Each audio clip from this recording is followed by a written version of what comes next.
Hey, beautiful. I am so glad that you're here. Welcome to Inside the Apothecary, a space for real conversations about hormones, fertility, and the body. This is where we learn to understand the body, not fight it. Because your body isn't broken, it's communicating. So take a breath, get comfortable, and let's tune back into you.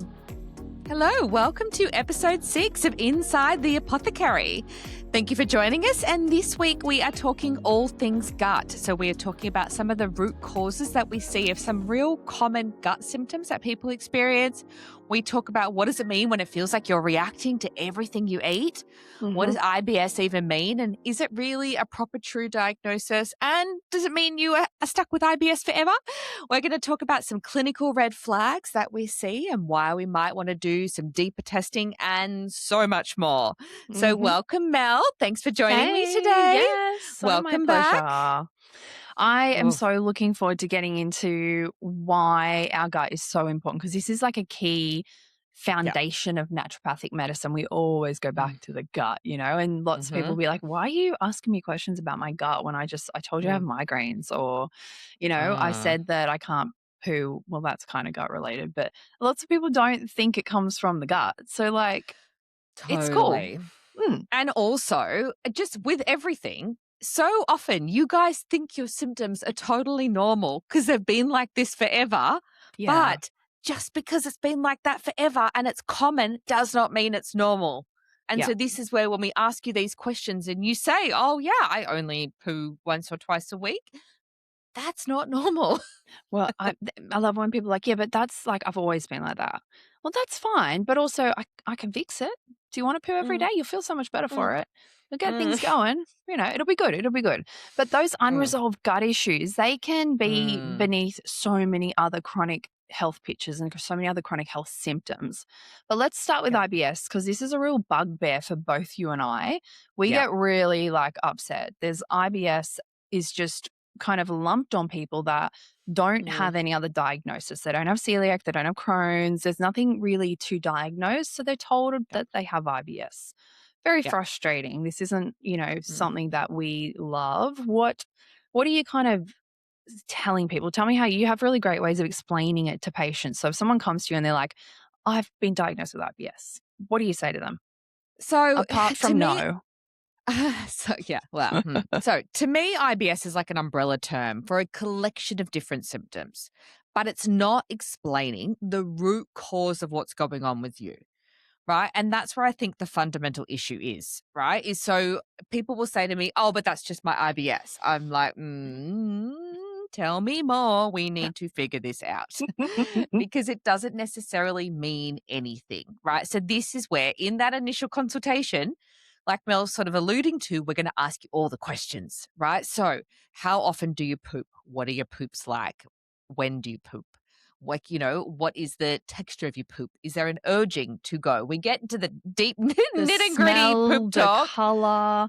I've got all kind of hand movements that I use, and I'm like, is it like a soft serve? Is it a sausage? Is it like kangaroo poo? Oh yeah, I've got all the things that I'm asking. But it's all this is giving us little clues as to what's going on with you, right? So we want to know, is it explosive, right? Is it pebbles? Or are you there for half an hour to get out some little peanuts, right? Yeah. Like all of this is super useful information. And also for the ladies, we want to know, does it change around your period? I'm always interested in knowing that information as well, because that also gives us lots of little red flags as to things that might be going on in your body. And we want to know the symptoms around that. So you're bloating, nausea. We want to know if you ever, vomiting, which obviously that's quite extreme, but we want to know if that's the case or that if that ever happens for you. We want to know about your burping and your farting. We want to know all of these things. Reflux is a big one. Yeah. Like indigestion, reflux. What's that other word for it? I had someone say to me the other day Heartburn? and I hadn't. Yeah. I always think my nan used to call it that. It's like the old school. I always think GORD or reflux now. But all of those symptoms can fall within IBS, and it can be you have chronic diarrhea. It can be you have chronic constipation. It can be you have both. So how is that all coming under one umbrella. The other thing is, right, let's just pretend for a minute IBS is this thing Mhm. and you get diagnosed with it. You don't have to stay with it. Like, it doesn't have to be the end. We can fix it. Like, generally, if you've Mm. got bloating, we address it, we fix it, we tick it off the list. What else have you got? Oh, reflux. Yeah. Okay, let's do that. And sometimes that, Mm. we can do it all together, but often we'll work through those symptoms and really try Mm. and fix it. You don't want to Yeah. live like that. I don't want to live with IBS. I've Yeah. had those symptoms with endo, like those awful kind of bowel symptoms. I don't want to live with that every day. No, and you really don't have to. And it's just really sad when people have for so long and the doctors have just said, well, it's just your IBS. Yeah. And, shrugged their shoulders and tried to give you some medication for it when not actually addressing the root cause of what's going on. So Right? is it, for my IBS patients, they will nearly always have some foods that they feel like upset them in Mm. particular. And a lot of people, they'll be like, doesn't matter what I eat. This is a possibility. This might happen. But Mm. for some of those patients, they're like, every time I eat lactose, every time I eat gluten, every time I eat a mushroom, like they, kind of trying to find, it can be anything. They're kind of trying to Sure. find the things that upset them and then avoid that. And Mm. that makes sense because that's what we are, Mm. programmed to do. Like, you don't want to, if there's a rusty nail on the ground, you're not just going to keep on stepping on it. Like, you want to Mhm. try and avoid the danger and the issue. Mm. What are you thinking in terms of avoiding foods if you have IBS? So look, for me, it's two different categories, right? So there's the people that say, when I have milk in my coffee, I run to the bathroom, right? That's very different to, oh, I don't know what it is, but I just feel like I have just so many foods make me feel really bloated. I don't know. That's different. Right? So they in my mind, they're two, Mm. and this is where we ask you these questions. They're very specific and very different set of circumstances. One, if you eat the dairy and you run straight to the toilet, well, I unfortunately don't think dairy's your friend.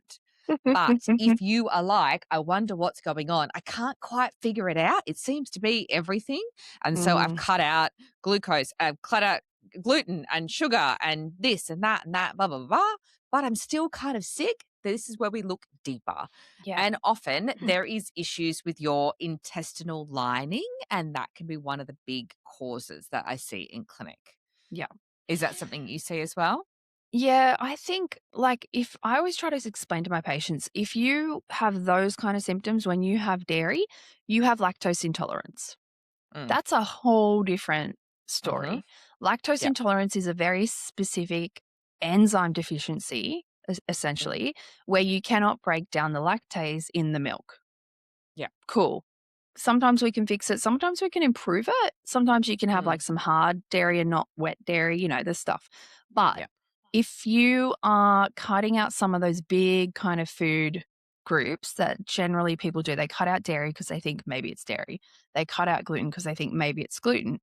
They may feel better for a short period of time because they've Mm. cut something out that's like a big kind of protein or peptide or inflammatory food that Mm. their body no longer has to deal with. Mm.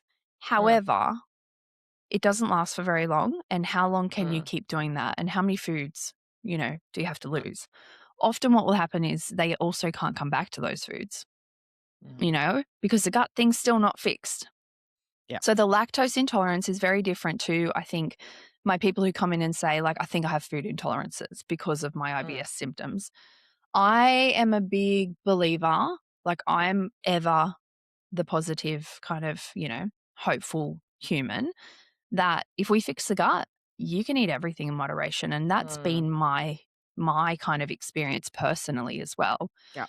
Yeah. I can't fix allergies Mm. so much, but food intolerance, I think, is actually a gut issue. It's not the food, it's what the gut's doing with it. Yeah. And that's the So goal as well, is we want to get you to the point where you can eat everything again, in right? moderation. In In moderation.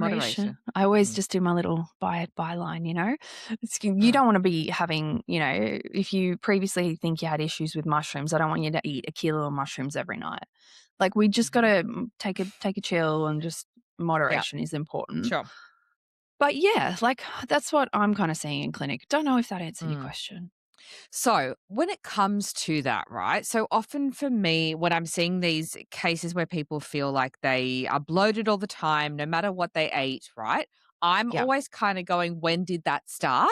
Mm-hmm. And kind of try and think about what potentially alluded to this, right? Yep. And one thing that I often have seen is when women have had a really chronic stress or chronic issue with like their like anxiety, so like their nervous system dysregulation, Mm-hmm. or they've been through another type of stress, which is chronic pain. What I feel like happens in a lot of these instances is what we call intestinal permeability. Yeah. Right. So the way that I like to describe that is your intestinal tube is like a snake, right? But it's kind of like a hose, right? Mm-hmm. All kind of together. When your body has been under a lot of stress, that hose starts to unravel a little bit and starts having like little gaps.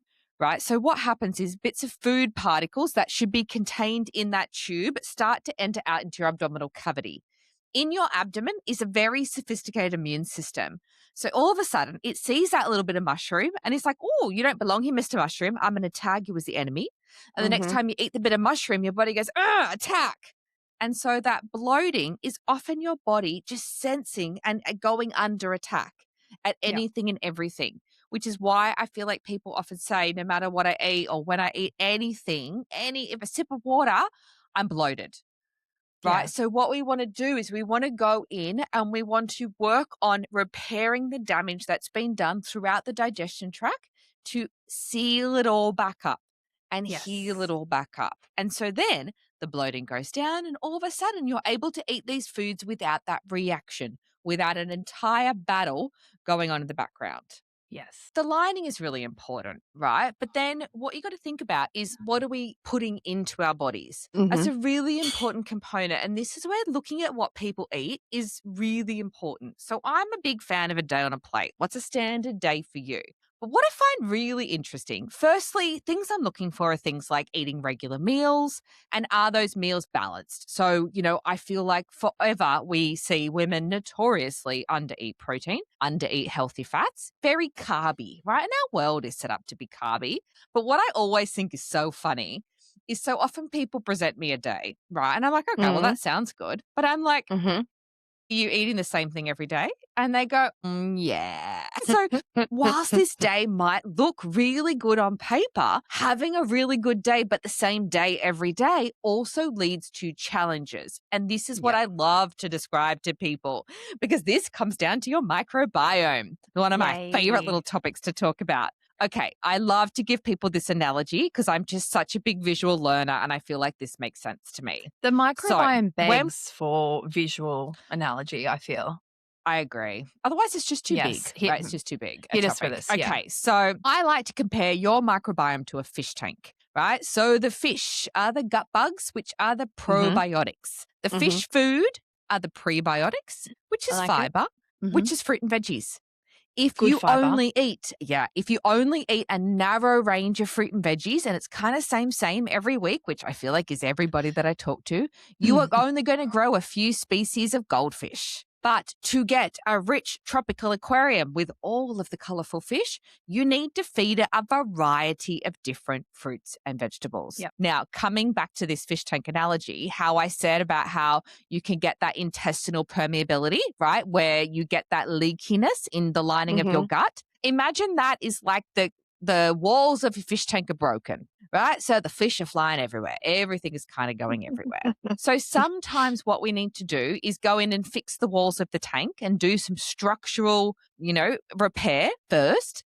Then Yep. we can go and fix what's going on with the amount of fish that are in the fish tank. Yep. Right. Well, look, But this is where it's important. yeah, no, I was just going to say, if the fish tank's leaking water, the fish aren't going to survive. They're not going to be very happy. Even if a little bit of water's still in there, but they don't have enough, they're not going to be happy. Well, what Yeah. about, I don't know if you go And this far with said analogy, but what yeah. about like if you pour the entire contents of the fish food into the fish Yeah. tank, which is leaking? Yeah, so I think about this a couple of different ways, right? So one is that when I see a lot of people all of a sudden drastically eat increase the amount of fruit and veggies that they eat, right? They're like, I'm going to go on a detox. I'm going to just really drastically increase it. And then they're like, oh my God, I'm so bloated, right? It's because they've literally dumped all this fish food in the tank and there's not enough little fishies to eat it. And so the poor little fishies are struggling.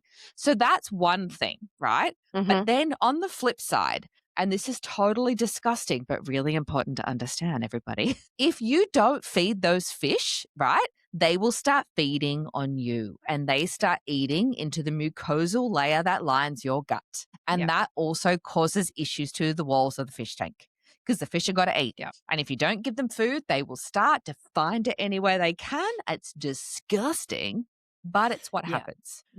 So feed those fish, everybody. Moral of the story, feed the fish a variety of food, please. And like in terms of, I think just mentioning in terms of fiber, it's not just like your Metamucil. We're not talking about just psyllium husk. What the specific type of fiber that these fish need is called polyphenols. And that's a really high antioxidant-based fiber, which only comes from your fresh fruit and veg, basically. Absolutely. It's, you know, you can have like 5 kilos of psyllium husk fiber, but there's no polyphenols. So it's really important that they get all the food they need.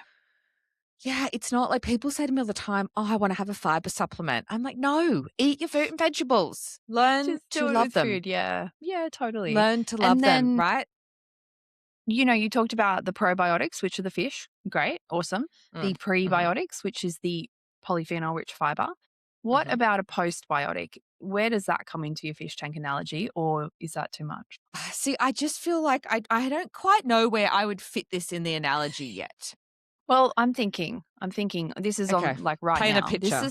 This is the first time I've heard the fish tank thing, right, from you. So if the fish are happy, they are going to have really nice like poos, right? An environment. Yeah. They're going to like let off good pheromones. They're going to make the love, I imagine. They're going to lay their fish eggs and they're going to have babies and whatnot. This is the best I can do. A postbiotic is basically what the fish can do if they're fed the right thing. It's like they can go to work and fulfill their jobs. Is it kind of like also imagining the fish poo as like a fertilizer for the garden in the fish tank? Yes, I like that. Yeah. They have healthy poos. They have healthy energy. They get bigger. They grow bigger. They have babies. It's like their vitality, you know? Yeah. So like if the fish are happy, all right, let's get rid of the fish. Basically, everyone knows about a prebiotic, which is a food for the probiotic. But what people mostly don't know is that there's a postbiotic, which is like a metabolite that your body produces, and it's highly anti-inflammatory. So we want that postbiotic to manage intestinal inflammation, which is all of this stuff we're talking about. But it's also really important for your mental health. It's important for your hormonal health. There's so many things that this postbiotic can do. What we see is if you have cardiovascular disease and we get that postbiotic working, that postbiotic can actually manage your heart inflammation. Like that's amazing. That's so awesome. So we want this whole system to be working correctly, right? Yeah. And so it all comes from the gut. Right. So this is where getting your gut health right is so important. So these red flags that we see of things not going wrong, of things not going right, IBS, all these symptoms for us, it triggers our kind of thought process that something's not right at a deep core root level inside of you that we want to work on. And so often, once we get this right, so many of your symptoms in your whole body start to resolve. improve. Yeah, and I love to see that. And, you know, when we talk about that postbiotic improving the mental health, that is a really good kind of segue for us into the nervous system and the importance of the gut with our nervous system. Yeah. Because our nervous system really does influence our digestion and our motility, how we poo and what our gut's doing. It's so important for how we cope with stress as well. Yeah. And I see that, you know, I think it's really funny. You know, it's interesting when people say, I get a nervous poo. I have to do a nervous poo. Or, you know, there's a lot of, and I think fundamentally people do understand that there is a connection between their nervous system and their digestion. I just don't think people are able to understand or explain what that connection is. Yeah. I always think, you know, we was talking about the gut being the second brain. I'm like, no, hold on. It's not the second brain. It's actually your first brain.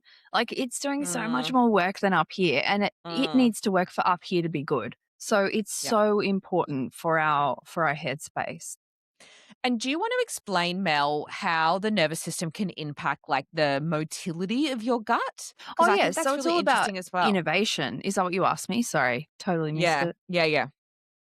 Innovation. So when we are looking at how these things are kind of created, if we go back to when a baby is kind of made, one of the first things that happens is the gut. And then the nervous Mm, system builds off that. So when we're stressed, when we're anxious, our nervous system basically sends a, message to our gut to empty. We get mm, all this, innovation. So it's basically like all these little electrical impulses, these messages that make our mm, bowel move, and we call it peristalsis. It mhm, sends water into our gut, and it's basically mm. like a stress response where we freak out and our body will empty because no one can kind of run on a full tummy. We need Yeah. it to be emptied. We need to like go. So generally that is what's happening when you do get those butterflies. It's also a Mm, signal primitively that there's a problem, there's an issue. mm, So, mm. things aren't right. We feel it in our gut. Those old kind of sayings. That's where that Yeah. comes from. Yeah, I think it's also really important to understand that a lot of like times people see weird things in their gut and often they want to jump to, they think it's something like parasites or they Yes. think they need to do a type of cleanse and they're like, I just need to do a gut cleanse. I just need to do a parasite cleanse. And it's so often not what, or people don't quite understand what it really is. Yeah. Parasite cleanse is really damaging for the most part. It's not Mm, something that I go in and do really at all in clinic. If I am mm, treating a parasite, it's not a parasite cleanse. We come at it from a very different mm, perspective. Even, when you buy something that's called like parasite cleanse, mm, what it tends to be doing is it's antimicrobial. So it's addressing like overgrowth issues. yeah. We have herbs that are specifically anti-parasitic, but they don't work in the same way that like I think people think that we're just going to go in and like, wipe everything out and kill everything like antibiotics. And it Mm, doesn't work like that. These things they mm, can be selective our herbs communicate with the body in a really cool way. Doing like a off the shelf broad spectrum parasite cleanse is very different, I think, to what you would get from a naturopathic parasite mm, cleanse. And I'm saying this in mhm. those little bunny ear things because Mm, they're two different things to me. yeah, same. I agree. And also, we wouldn't even think about touching something like that unless we've seen it in a gut test, unless we've Yeah. seen So we it don't in your assume, yeah, for microbiome. sure. No. Like, oh, yes, there's nothing that would make me think, oh, yes, you present with a parasite unless we Mm, we know that you have a parasite because, you got it like it's come back positive on a test, or there was a really specific kind of scenario where you're like, I went mm, somewhere, I got sick, I haven't been right yeah. since. Then I go, okay. Yes. But also, I'm still not going to do a parasite cleanse. I'm going to build your gut back up. I might try and crowd some Mm, things out, but we can test all of this and then we make the treatment very specific. yeah. Yeah. We And also do it in often with this phases. complicated yeah, and often with these complicated gut pictures, you it needs to be a personalized approach for you.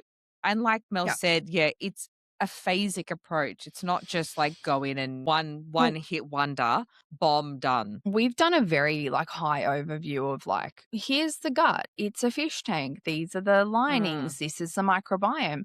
There's like a zillion other things going on. yeah. So there is no way that we can address all the issues that the possible parasite infection has caused in like one protocol. It would be Yeah. a changing protocol. And for myself, Mm, it took me 3 years to heal my gut and fix mm, my gut. So it takes time. yeah. It takes a really long time to do this. Your gut is Yeah. essential for you to live. If we can't get Mm, nutrients out of our food, if we can't digest things, if we can't, create neurotransmitters and hormones and all that kind of stuff, then we're not going to have a very good life, if at all, right? mm, So to mm, affect change in the gut takes a lot of time because your gut mm. is really good at protecting itself even when it's unwell. Yeah. Yeah. Should we talk about though, what are some like clinical, like actual red flags? Because there's red flags to us that like, oh, there's something we want to work on, but then there's like actual proper clinical red flags. Yeah. We're just talking about in general in terms of the gut. I just making sure we're getting In off the terms of the gut. parasite. Yeah, yeah, yeah. Just Yeah, so no, our in listeners are general, in clear as terms of the well. gut. Yeah, Yeah, yeah, yeah. yeah. I think what I'm really worried about is like I'm worried about all those IBS symptoms. I don't want to minimize that because that can really affect No. someone's quality of life. But if there is blood in your stool, Mm. I ask this question to most of my patients, but especially my men in their 30s. I really want to make sure there's no blood in their stool, right? Because we're seeing an Yeah. incidence, a high climb of bowel issues in our young Mhm. men. So often when the answer is yes, they're like, oh yeah, but it's been there for a while. And I'm like, no, no, no, no, no. If there is ever a red flag, I don't care if it's bright, I want it to get checked. Yes, it Yeah. could be a hemorrhoid. Yes, it could be coming from very low in the anus, but I need it to get checked. So blood in the stool is a big one for me. Mhm. What about for you? Yeah. The vomiting, persistent vomiting, and rapid changes in weight loss weight loss especially, but really like the vomiting and the weight loss Mm-hmm. for no apparent reason. I definitely want to go get that checked. That's Yeah. a biggie. Sometimes lots of weird pain and persistent weird pain. Again, this is where, we work with doctors, right? Yeah, Like for sure. we always err on the side of ruling out anything scary. Uh, Always. Yeah, I'm not. Big fan of doing that. Big Yeah. fan. We don't think we can fix everything. No, we're not saying that at all. We need to make sure Absolutely that not. I want to make sure that my patients have the best of all medicine, for them. Yeah. We always go back to your GP, please tell them that's happening. Let's get it checked. Because you and I, Yeah. we can't check blood in the stool. We don't Mm. give out colonoscopy referrals. We're not working with gastroenterologists. Yeah. So that's where our GPs really are amazing and they come into play. Yeah. Pain, And pain, look, I think, pain. Always, often our always. clients are coming and seeing us because they've been to the GP, the gastroenterologist, they've done all the tests and everything looks fine, air quotes, from their point of view. And then that's when they kind of come and see us. And that's when we can kind of really get stuck into, do we need to do additional testing?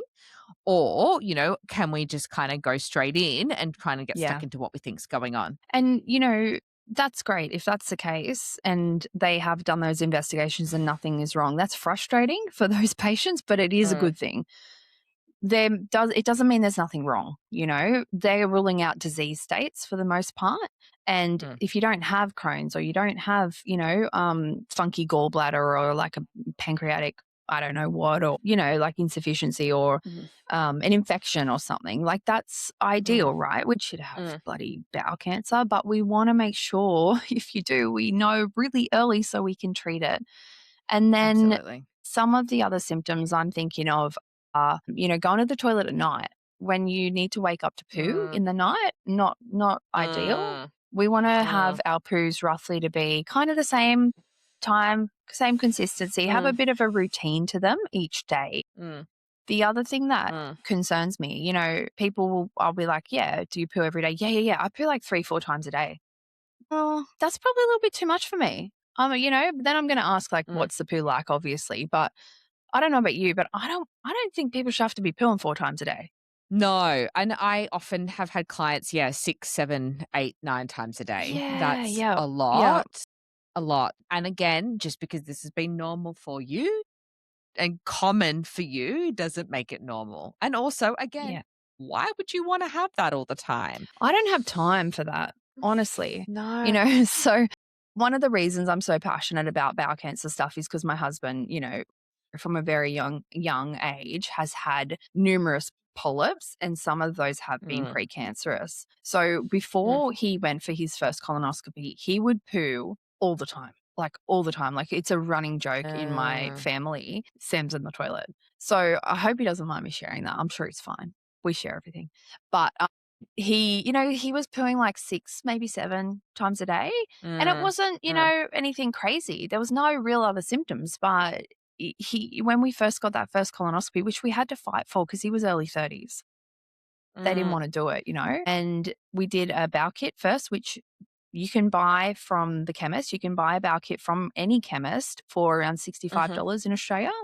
And you can then test for blood. That's what that does. You can also go to your doctor and get a bowel kit. Often they'll be under Medicare then. If you are over the age of 45, it got reduced a couple of years ago from 55 to 45, you get a free kit every year. So like, just so you know. But yeah, we fought for the bowel kit. No, I bought him the bowel kit, and then we fought for the colonoscopy because it was positive, and they were like, yeah, you'll be fine, in and out, see you later.